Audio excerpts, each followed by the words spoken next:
So I had a debate with a friend recently, and basically she was saying, you know, you should not give homeless people any money, and I disagree with that. But in today's video, I'm going to go ahead and show you guys how you can help homeless people if you do not want to give them money. And later on in the video, I'll explain why I sometimes give money to the homeless people on the street, because I just have a good heart and I know how it is to need money and want money and beg. So let's go ahead and talk about ways how you can help homeless people without giving them actual cash. And the reason why you don't want to give them actual cash that she was saying is because they're going to take that cash and do something crazy with it. So let's go ahead and talk about it. The first way how you can help homeless people out there is to give them food, water, and clothes. And the reason why you want to give them food, water, and clothes is because that's for survival, and you also want to test their character.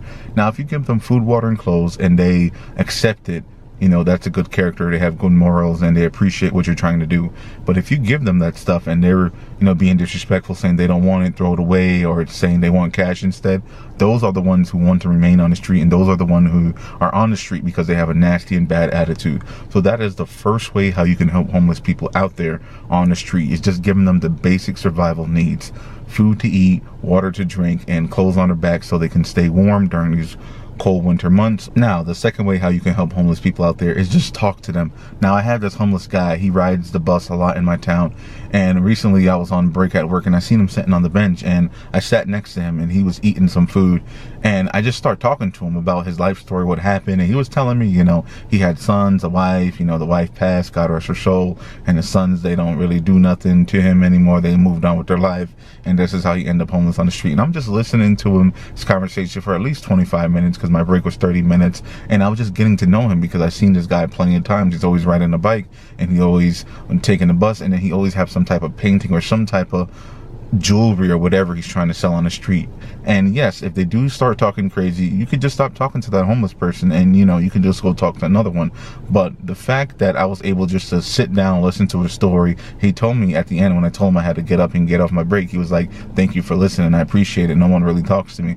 So that's just the second way how you can help homeless people out there, is listen to their conversation, listen to their story, and hopefully you'll motivate them to want to do better in their life and to get out of that situation and move on. And they will always remember you just for that one or, you know, 2 or even 3 conversations that you had with them. Now, the third way how you can help homeless people, if you do not feel like making a gift basket and buying them, you know, clothes, shoes, water, food, etc., you can go ahead and just go get a prepaid card, a gift card from any store. So for example, if you're afraid they're going to take that money if you give them physical cash and they're going to go do something crazy with it, you can go get a Walmart card and give them a $50 gift card, you know, so they can only use that $50 on that card at Walmart. Or if you want to go ahead and give them a Family Dollar card for 25 bucks, give them that card. Make sure you redeem the code and make sure they have everything and that card is working.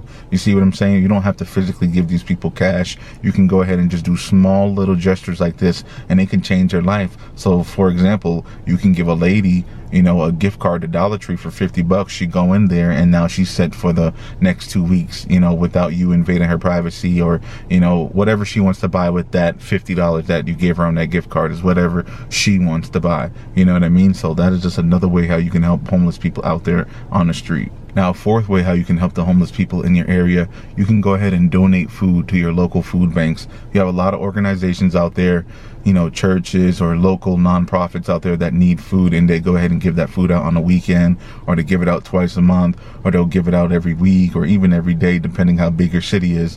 So you want to go ahead, whatever food you have, you know, canned food, you know, non-perishable food that you have, go ahead and just go ahead and donate it to those local food banks, and they will pass that food out eventually, you know, because a lot of those people are using their own out-of-pocket money to buy that food at Sam's Club, at Costco, you know, at other places. So you can go ahead and chip in, even if you donate 2 cans, so what? You know, it's better than nothing. Even if you donate a pack of crackers, you know, if you donate a case of water, it still helps out. Every little bit of food, every little bit of donation that you give to those local food banks in the area, they will help somebody who is starving here in America. Now, another way you can go ahead and help the homeless people in your area without having any money is you can go ahead and volunteer at a soup kitchen or at any local program, and you can be the actual cook there. You can be the one passing out the food, handing out the food, handling the food on a weekend. You know, let's say it's a Saturday or a Sunday, you just go there for 2 hours. You're a volunteer, so you're not going to be getting paid for it, but you know, at least you're still helping your community. You know, they will see your face, they will remember your face, especially if you're going to the same 2 or 3 locations every other weekend, and you're helping out the local community. So you can also, then again, you can network with those people out there and hear their story, wonder why they're out there, and everyone's going to have a different story. So while you're passing out food and while you're handling the food, you can also just talk to them, get to know them, and maybe possibly change their life. You know, they will have a one-on-one conversation with you, and you might say something to them that changed their life, or they might say something to you that changed your life. You never know. Now, another way how you can help the homeless people in your area, you can go to the city hall and other meetings in your local area, and you can talk about it in public. You're going to become like a public speaker for the homeless. So whenever you have homeless issues, or if you want to talk to your city mayor, or you want to talk to the governor, or whoever it is, whoever is in charge, your commissioner, it doesn't matter. You want to be involved in the community, and you want to bring up homelessness in the talks. And when you're speaking, you want to make sure that it's heard. You know, you want to be backing up the homeless population. You want to make sure that your face is seen. That is another way, because remember, if you don't fix the problem, nobody else is going to fix the problem. So if you do want to help the homeless get off the street, you want to make the area for your city, for your county, whatever, you know, become safe. You need to be involved in the community and go deeper into it. You can't just sit there and complain about it, you know, on a TikTok or Facebook.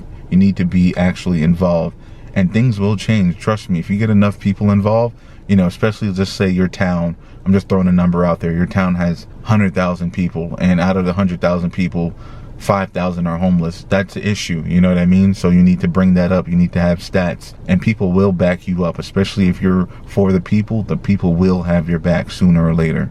And now one of the last tips, and I know you're not giving them money straight up because they're actually working for it, but if you are a small business owner, you're going to go ahead and employ the homeless people. Now, you can go ahead and give them a test trial, you know, make them work for you for maybe 2 or 3 days and see if they stick with it and see how good they are. But at the end of the day, they are working for their money. So if you are a small business owner, or if you are a contractor, you want to go ahead and hire the homeless in your community that you know will work for you, and you know that will stay out of trouble. And that is one way how you can help them get back on their feet. Even if it's just 1 or 2 homeless people, it does not matter. Employing them will change your life, because they will have a purpose in life. They will say, you know what, I need to go to work, I'm making good money, and that's how they get back on their feet. They're working towards a goal, and they're having fun while they're doing that. So remember, you don't need to just give homeless people money. If you don't feel comfortable giving them money because you think they will take that money and go ahead and buy something and do something crazy, I understand that. I understand both sides of the story, but at the end of the day, you can still help the homeless people out there.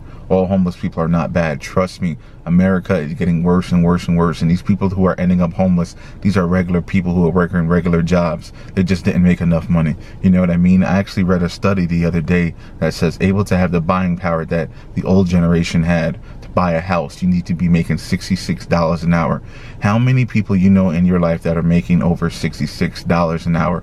Not a lot of people. The average that I know in my life right now, they're making $17, $25, $35. You know, most people that I know are not making over $50 an hour.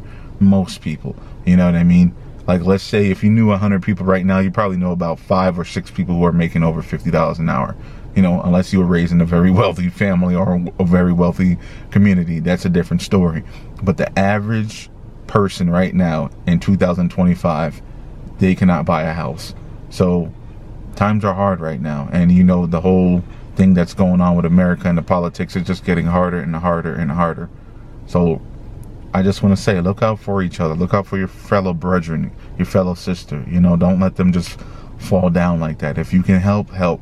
Like I said, it doesn't matter if you donate 1 can of corn. It doesn't matter if you donate a pair of socks, or it doesn't matter if you gave them a $10 gift card to whatever.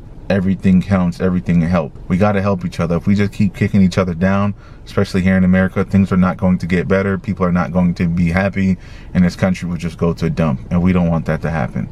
You understand? So I just want to say, God bless you. I love you. I appreciate you. Thank you for watching.